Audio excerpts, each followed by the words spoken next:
Welcome everybody to the Spades Baseball League All-Star Break video. I want to once again welcome back my co-host Tom Polino. How are you, Tom. Rich? Thanks for having me here. I So appreciate much. it. And I just want to thank everybody once again. But before we get started, I do have to pay for the production, and by means of sending a message out here, and I'm going to read it because it's very important to me. It means a lot to me. So, as a young boy, I would look out my window and stare in amazement at my Uncle Phil playing in the backyard. He was constantly throwing a Spalding against the wall, and I've never seen this before. And I wanted to know and I wanted to comprehend what was happening. I was so curious, but I was very timid to ask my uncle what he was doing. When I built up enough courage to ask him, he responded, "I'm playing baseball. It's a really magnificent sport." And this is a true story. So, I nervously asked him, Uncle Phil, would you teach me how to play? Would you tell me the rules and the etiquette of the game and everything that goes with it? And to thank him so much, he graciously said yes. The more I learned of the game and the more I fell in love with it, just tells me how much I owe to my uncle. My intensity toward the game, my unwavering love and passion. I owe it all to my uncle. He's the greatest person on earth, and I thank him from the bottom of my heart. So thank you, Uncle Phil. That's really nice. That was Yeah. really All right, nice. thank you, Because Tom. it's true, and nobody really knows where your passion for baseball comes from. Yeah, And it's nice yeah. that you finally, after all these years, admit that it comes from Yeah. your Uncle Phil, Yeah, I know, who's and been I- around our whole life. Yeah, and he's been the greatest. He is. I owe him that. And you know what? He makes the fastest hot dog too. He does, and he always does. had the best onions. And He had the best onions. and he never charged us. Because It's Nonna very made the important. onions. But anyway, let's Yeah. get back to fantasy baseball. Now, another thing I want to talk about is this is very important and dear to our heart. We have a league member who's been with us from day one, and we care about him so much and we love him to death, but he's basically on the verge of extinction. And he is known as Joe Bean.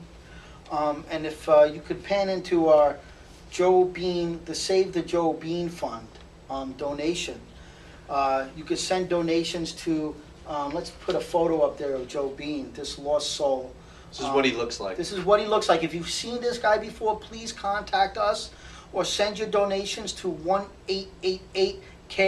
1-888-CARE-4JB or hashtag Save Joe Bean. I'm Joe Bean. And our concerns are that he is lost and we can't find him and we just don't know where he is. And I want to say one thing about him, and we'll talk about Joey as we get donations. And maybe you want to say something about him, but Well, not really. I just want to see what I have in my pocket. Yeah. I think I have 20 cents, and I have a hopefully. quarter. There's a quarter. Okay. It's just, Rich, what is it about him that he's not My not around? concern, What's missing? I don't know. I think he's lost, and I think it's about lifestyle. I think Joey really needs a lifestyle change, and my main concern right now is his weight. And I noticed this, that he wears his shirts not tucked in ever. And outside. what's that usually a sign of? Sign of he's insecure about his belly. Wait a second. Yeah. Well, Oh, there's no. And, oh. and another Well, thing. anyway. And another thing too is he never wears shorts. Have you ever seen him in a pair of shorts? When was the last time you saw Joey in a pair of shorts? He's my cousin, and I love him, Rich. I know, I love him too. He's my brother. He's been there for my darkest times, and it's And unconditional. they were dark. And yes, But we'll get into that later. and this is unconditional. And my goal is to raise enough money so that we could finally get Joey the help he needs, so that he can wear a pair of shorts again. Okay, so thank you everybody, and we're going to get into the league right now. Let's get on to baseball. Okay. What I do want to say is that the main thing about this year is that I personally think, Tom, that this is our greatest season ever. I don't know how you feel about this, but we have 7 teams, 90 and above. Okay, that's remarkable. From 6th, 7th place to 2nd place is only 6.5 points. Actually, it might even be 5.5 points. And first place, there's a few teams real close to first place. 3rd place is 95.5. 2nd place is 97.5. Bistro's 103. You're at 94.5. And Pittsburgh Crawfords is at 92. Bean Team's at 91. And Time Zones is at 90. And this is 50% of the league that are competing. And if you want to even throw in their MVP at 78.5, okay, that's 8 teams. And don't count MVP, because 78.5 means you have a shot at 4th, 3rd, or 2nd. It means he's not going to give up. So you have 8 strong teams, fighting for the same points in the same categories, and no one's going to give an inch to anybody. And I think that this race is going to be affected mostly because everybody's still in it. What do you think about that? Well, I think it's a good league. It's extremely competitive. I think we've come a long way. People coming in and out of the league. I think what you have left after, what is it, almost 2 decades of fantasy baseball is the cream, for the sake of Darryl's former teams, the cream really does rise to the top. And I mean that not in the sense of so much as the talent that's in the league this year, but more so that our league has come together as a whole and we have very competitive players. We've gotten people from the past, even our most recent additions have come in and shown that they're super competitive. I mean, we could go all the way back to when 24 home run came in. When Ansky, before they left, I hope they come back, they were competitive. The Pittsburgh Crawfords now showing it. As much as I hate to say it, the Bistro Smokers, they're competing right now. So a lot of new teams, a lot of new blood competing fiercely. And it's just, I got to tell you, it's a lot of fun. Yeah, it's a lot of fun. It's there's a lot of ball breaking, a lot of ball busting, a lot of studying. Even the last place teams are fighting to get out of there, and I just think it's great. And that's a testament to how you run the league too. Oh, thank you. It's mainly a testament to the people in the league, and I'm glad you said that it was extremely fun, because I never have been this so into it, and my intensity level is ridiculous. Even the moves, even Sunday. What bothers me about Sunday with CBS is that they run the moves in the wee hours of the morning. I find myself waking up 2 in the morning, 3 in the morning, just to see what air drops I got. And I know a lot of other people are doing the same thing. And no one's going to tell me that these teams, from MVP up, okay? And I want to say MVP up because, I don't know about you, Tom, I can't include utter nonsense in a contending category yet. To me right now, he's in the lower half of the bracket, and we'll talk more about his team. We will talk more about that later, because if I start, I'll just keep going. Yeah, when I say MVP up, I mean the contenders. Anybody from MVP? Thank you so much. Phil, we appreciate that. Man. It's really, we got to take a break from that. We got to really realize how serious this problem is. And the fact that money keeps pouring in shows how serious the problem is and how much we care about Joe Salimbeni. And I can't talk anymore. No, I know. It's very emotional. Let's get back to baseball. And then just one other thing that I want to do about Joe. Part of these donations go to, we want to get Joey and his closest friends to be able to go to the movies with him, see movies that Joey wants to see. Yes, but no buttered popcorn and candy. It can't always be one side of the movie preference. Joey wants to see movies too, and we hope that we could raise enough money to get Joey to help so that he could convince the people important in his life that they will see a movie that he wants to see. All right. But now getting back to the league, and we'll talk about other nonsense, but we're not putting him in the contenders. One thing that you have to remember now, what's so great about this league, and what makes it even greater, is that the league is 60% over. There's only 40% of the league left. There's 74 days left, Tom. 74 days. There's only 10 weeks and 3 days. There's only 2.5 weeks to trade. There's only 10 more Sundays to air drop. Okay, September 22nd, the last day to air drop. So not only do you have this ridiculously great season, there's not much time to do anything. And these guys are all fighting. And not only that, there's some serious contenders fighting here. 24 home run past champion, time zone past champion, Bean team past champion, Gem past champion, okay?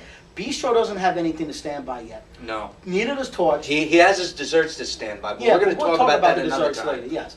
And Pittsburgh Crawfords, who probably they have a book to stand by. They have a book. They have an almanac to stand by. Big ego. Huge ego. Huge ego. Yeah. I like huge ego. I like the ego. Yeah. I do like the ego. All right. Well. So anyway, I do want to say that right now the category integrity is at the highest level I've ever seen, and this is going to be the biggest factor in determining who wins and who loses, because time zones ain't giving anything up.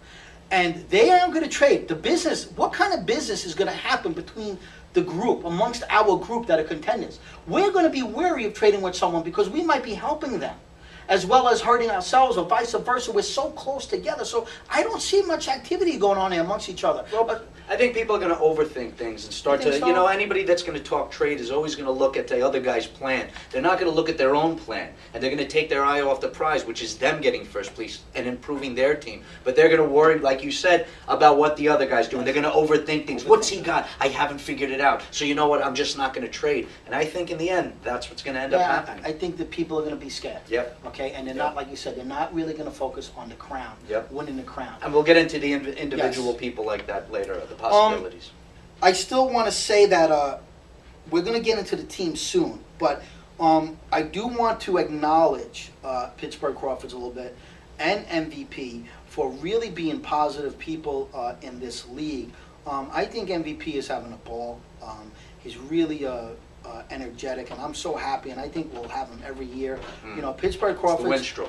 The I Winstrol. mean, he's doing good. Yeah, and Pittsburgh Crawfords, you know, I really think that they're very competitive, and I think they're such a positive in the league. And I rode them hard in the beginning, and they were fun, but I've leave them alone. And Well, they've been quiet recently. They've been quiet. They didn't, they went through the whirlwind there, and then Yeah. all of a sudden they stopped. they were quiet because they dropped They a little stopped, bit. and then we left them They alone. dropped, and now they're resurgent.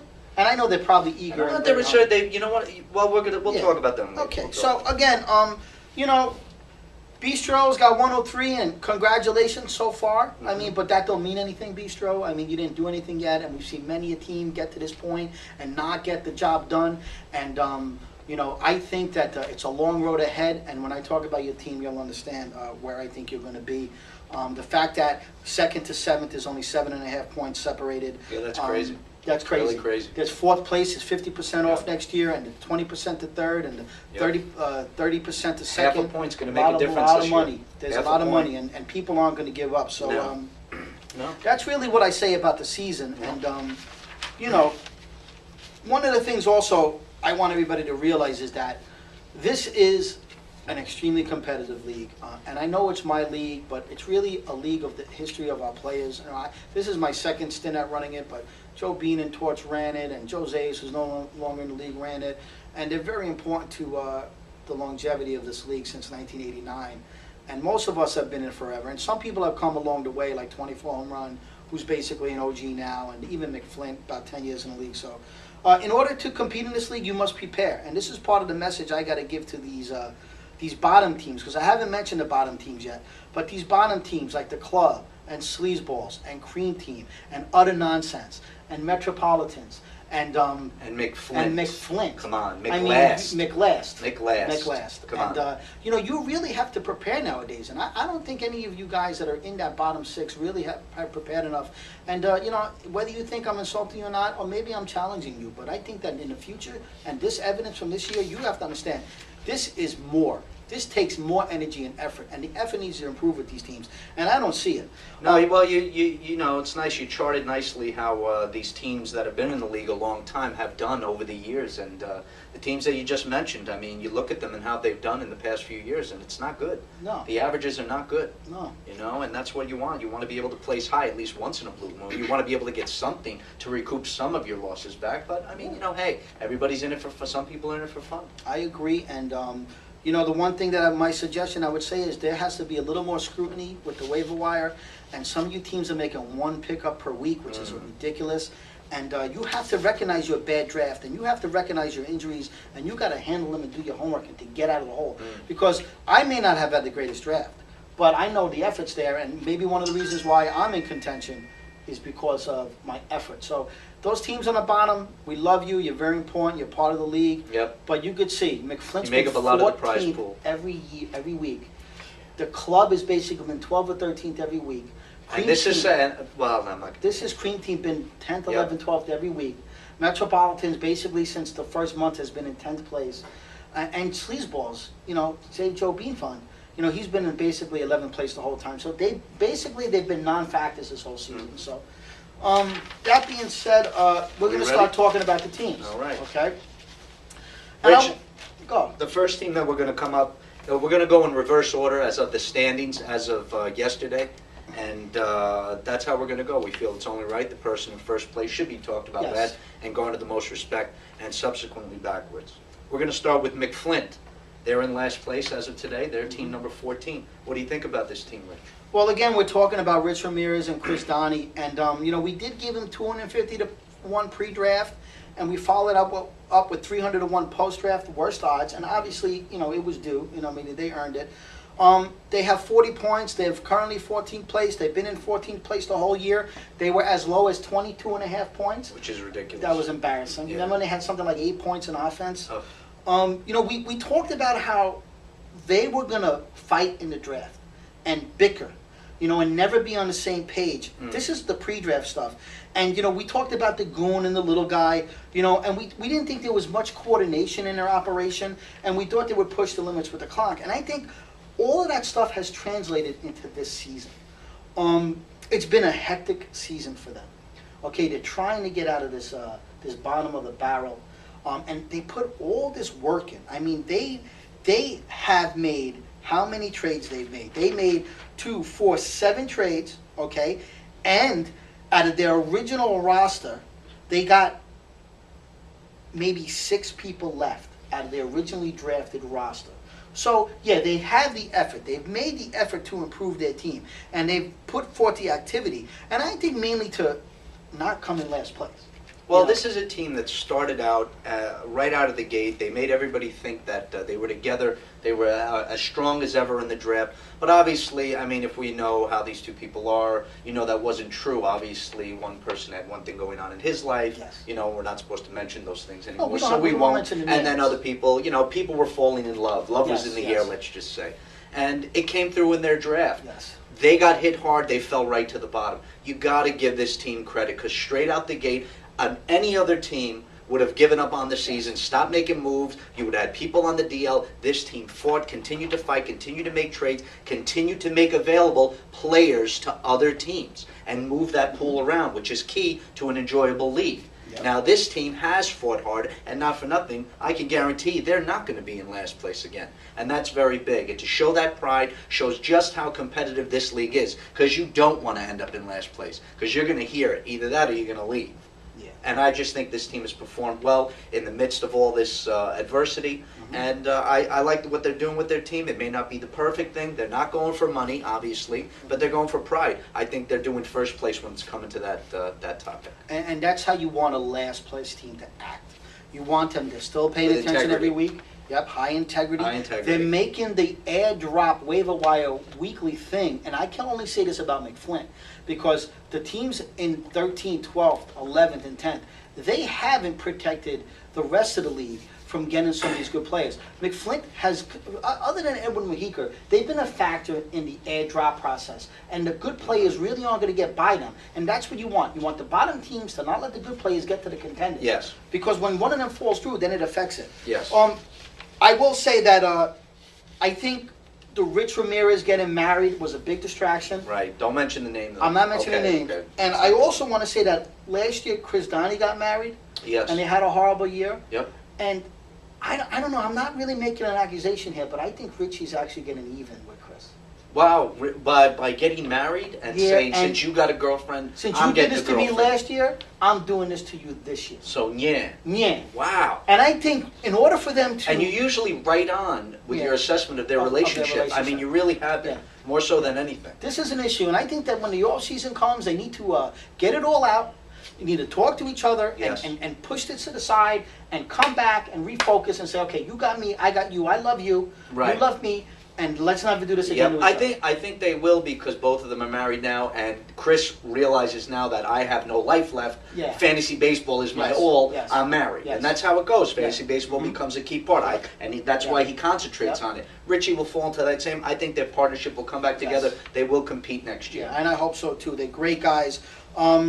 We did talk about them in the post-draft as saying that rounds 19 to 26 they choked, and Yep. they did. Scudero, Hanson, McCann, Ruggiano, Pennington, Valverde, Nunez, and Kendrick. We were dead on about that, and we said that it would be hard to find more than 8 good draft picks off this team, and I found about 9. Beltre, Hanley, Trout, Morales, Rivera, Lynn, Frieri, and Garza. So we were dead on about this team from the beginning. We gave them the high odds, and we love them and we respect them. The greatest thing I just have to add is, we've talked about it so many times, and I'm sorry to refer to them like this, but when McFlint is doing that, it's so good to have #1 players Yeah. on a crappy team. Yeah, yeah. It just really is. Yeah. I mean, come on. Mike Trout, Trout, the best. Adrian Beltre, Yep. Brian McCann, Yep. Chris Davis. Chris Davis. Who he got in the trade. Oh my God! I mean, it's just so nice to have these players where it doesn't matter; they're not on competing teams. They're wasting away in McFlint Reedville. Yep, McFlint or Reedville. McFlint Reedville. Rich, All right, shall we excellent. move on? We're going to Let's move on to the club. We're going to and, move on to the next team, and that team is going to be the club Eugene Geary. Yeah, And we, Go on. Thank I just you. can't get over Thank you the so outpouring of emotion Yeah. because of the people that are giving to the Joe Bean Fund. Can we just Can we just zoom in on our photo? Can we Joe show Bean? that picture? It's just so amazing, the generosity and the good nature in some people. I can't believe this. Thank you so much, sir. I appreciate and it. we love it. And you could, like, once again, you could send your donations to hashtag Save Joe Bean, or Yep. you could call them in at 1-888-CARE-4JB. And anything you want to give, Yep. 1 cent, 10 cents, $1. It's all goes to 100% proceeds go to the help that we will need to rediscover and save this extinct, or this to be soon extinct creature, Joe Bean. We love him and he means so much to us, and we only can hope that we could get him back, okay?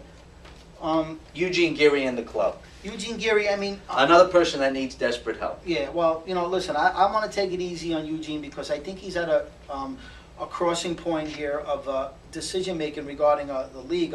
You're afraid he's not going to come back next year. Well, I'm not afraid. I mean, let's put it out there. I mean, Okay. let's put it on video. If we're going to say it, Fine, you're we'll talk afraid about that it. he's not going to I'm come not- back I'm not- this year. we have- And we both want him to Of come course, back I next love year. Eugene. He's a fabric. He is. He's got more time in here than a lot of these guys. He does. To me, he's more significant than 24 home And runs. he's a good painter, You know what I too. mean? He's a great painter, and but I went through this with another gentleman last year, and at the point of when Another great guy. another great that guy. I wish so would I come hope back. that he would come back. But anyway, we love Eugene. We love you.